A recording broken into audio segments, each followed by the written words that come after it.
Hey ball friends! Happy Tuesday.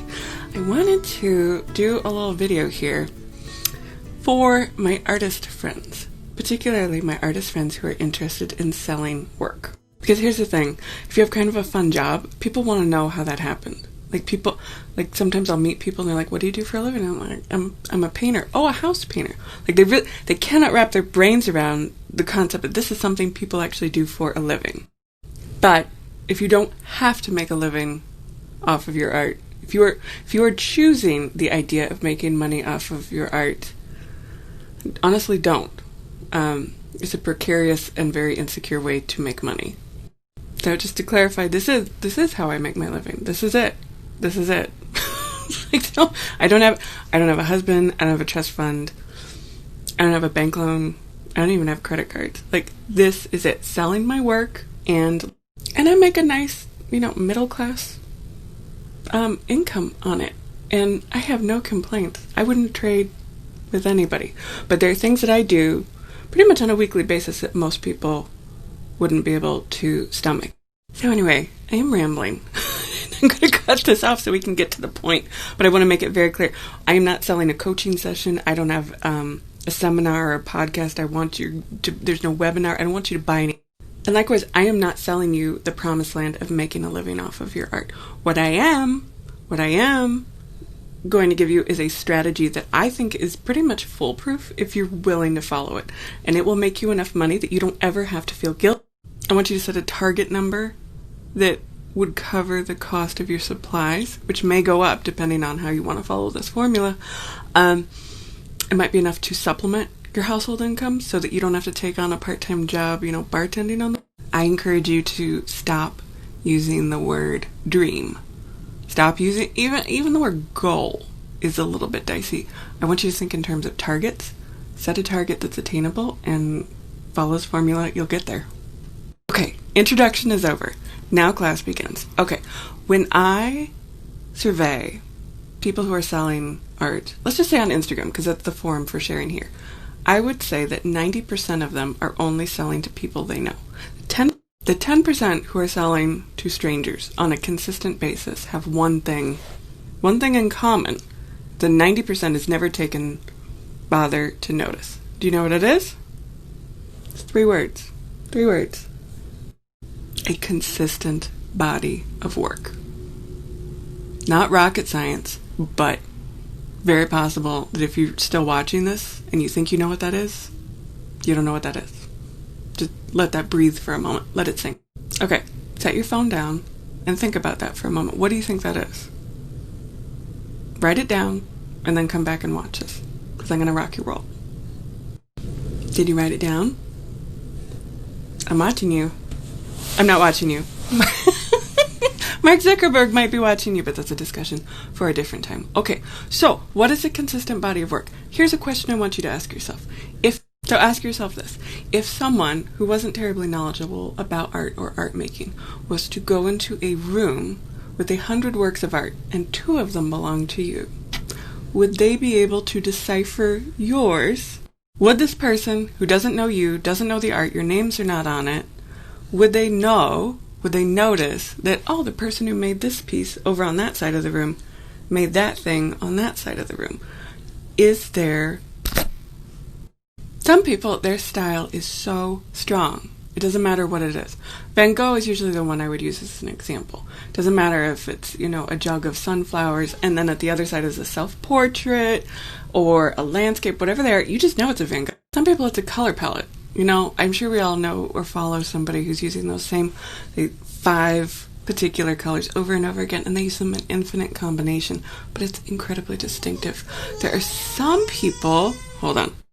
Okay, so nap time is over. So you can build a consistent body of work. So what did I say? Is that you have a very strong style, which takes years to develop, but you can do it. You can define your body of work by palette.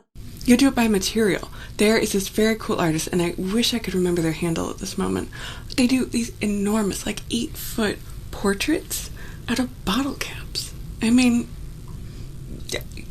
2 of those in a room, yeah, you're going to know. Present your work in a very distinctive way. Maybe that's the framing. Maybe it's the method in which you do it.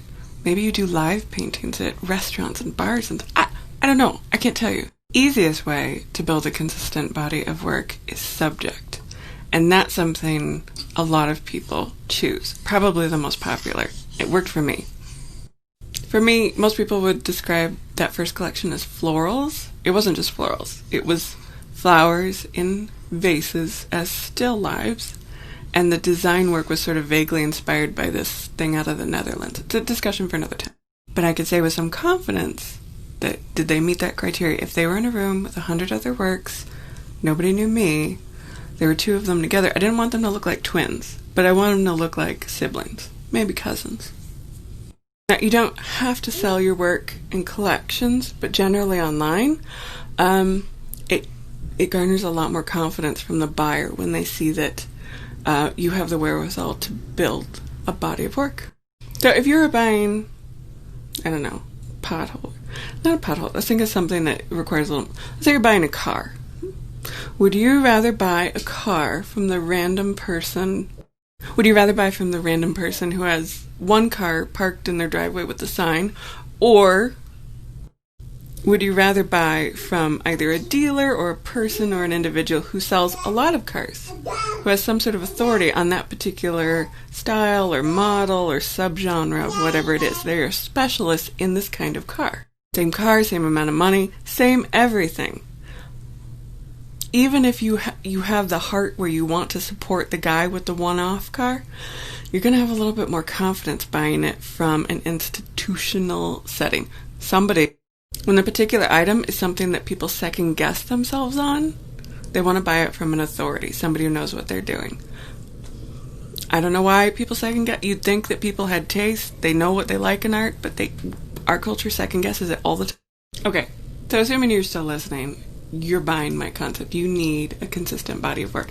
Question is, how do you get one?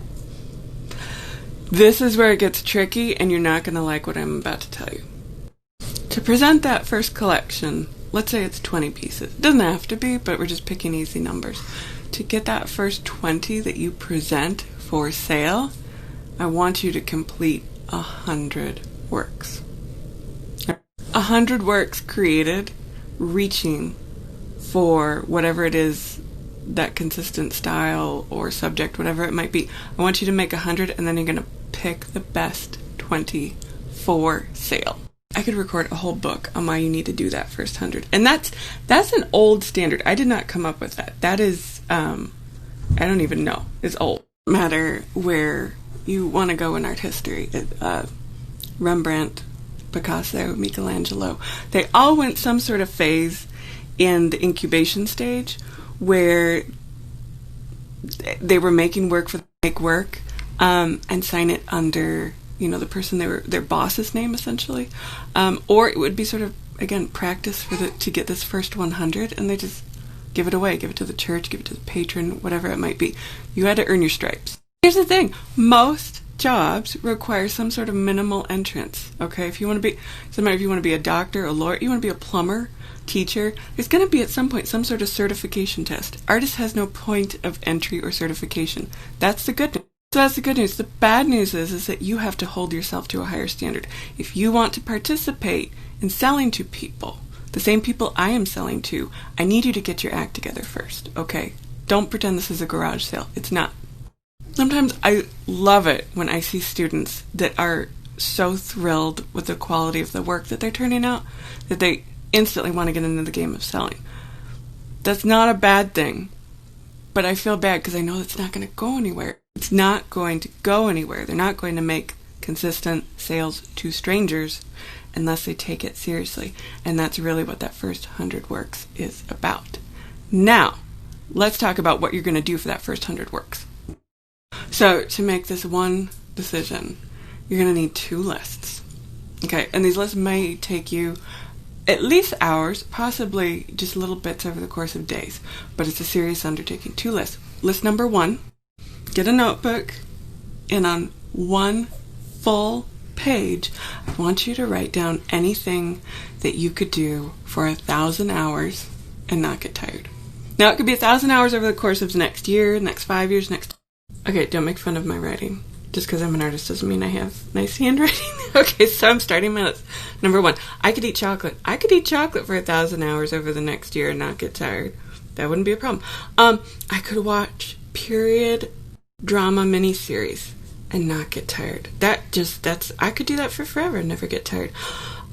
Read the names of paint colors. Oh my goodness, I love that. I could pet cats. 1,000 hours easy.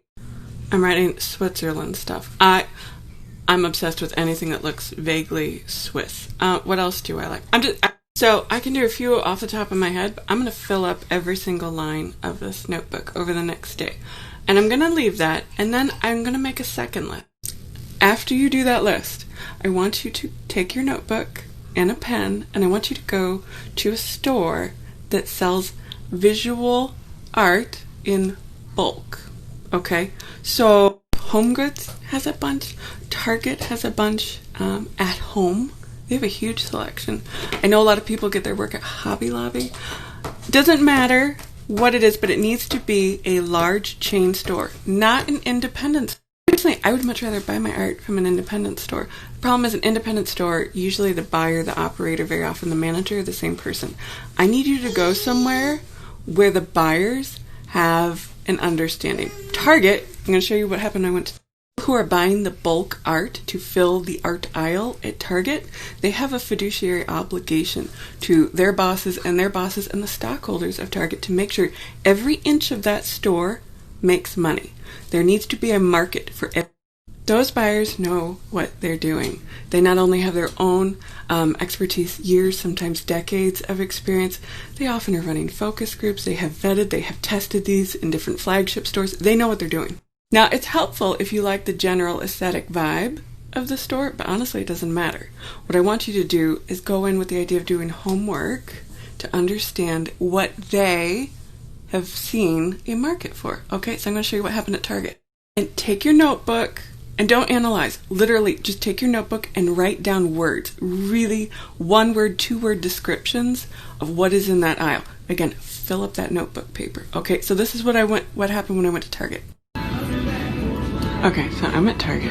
I'm in the aisle that has all of the art, and I'm looking at, okay, so we have what I would say is like an abstract seascape. We've got a botanical. We've got work made with paper. We have got some sort of marbleized geo swirl kind of a thing. Here's a mounted textile piece, okay? Word art, quote art, animal silhouettes in watercolor, feathers done in some sort of watercolor situation, fern, plain botanical print, more quote art, quote art, quote art, more, ooh, look at this. It is a landscape, like full out, beautiful landscape in particular tone. Here is a farm scene landscape, agrarian life. We're in Illinois. That does really well. Other parts of the country, probably other stuff. Again, agrarian. Can you see this? There's like a field wildflower situation going on. All kinds of stuff. Look at this. Look at this. Longhorn. This does great in Texas. Longhorn. Here's a metal piece. I don't know anything about making those, but somebody's making money off of them, or Target would not be carrying them. Look at this. This is beautiful. Simple, but really dynamic watercolor shapes in singular colors. Again, farm scene. I wonder if they sell as many farm and barn scenes in, like, I don't know, California. Here, look at this, almost like Matisse modern shapes. Another abstract, simplified palette with gold. Those are almost like, I don't know, sunsetty colors. Here's a quilted piece. Who would think quilted textiles would be at a major place like Target? But they are. Floral, abstract. Serve me well. Geometrics, look at that. Oh, I don't know, another metal piece. Another botanical, another abstracted floral. Look at this, some sort of sea urchin metal shape, but this one it's about an owl. All kinds of owls and bird kind of things too. Great. Here's a shibori. It's an Asian, like a tie-dye pattern, but here again they've mounted it in an interesting way. Can you see that? It's like a float frame. Another botanical in a float frame. Here's a, what is this? This is an abstract? That's great, but it's a very muted palette. Here is like a southwest kind of a thing. Here's like a marbleized piece. Here is So now I have a list, just a free-form brain dump of all the things that Target has deemed extremely marketable. Now what I'm going to do is come back to my notebook and I'm going to make a flowchart.